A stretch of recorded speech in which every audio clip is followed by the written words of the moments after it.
Hello বন্ধুরা, আজ হচ্ছে 25 জুন। তো আজকে আমার বাড়ি যাওয়ার পালা। তো তার জন্য শ্বশুর আর বর মিলে চলে এসছে আমাকে নিতে। টানা 22 দিন থাকার পর আমার যেতে তো একদমই ইচ্ছা করছিল না, খুবই মন খারাপ করছিল।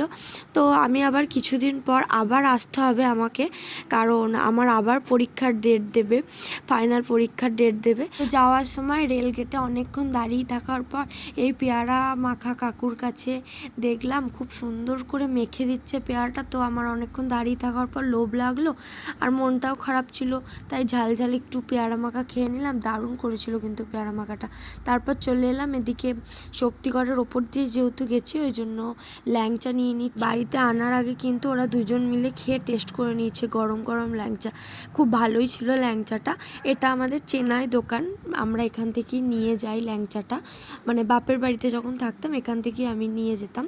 তো এখানে জিটি রোডে ওঠার পর এত সুন্দর একটা দৃশ্য দেখলাম, তোমরাও দেখো।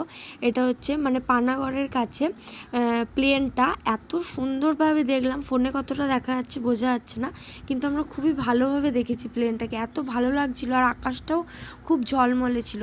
আর এদিকে যাওয়ার পথে বাবা একটু কলা নিয়ে নিল। আর তারপরে বাড়ির কাছে এসে প্রত্যেকবারের মতো এবারেও বৃষ্টি পড়ছে, প্রচণ্ড বৃষ্টি, মেঘ ডাকছিল।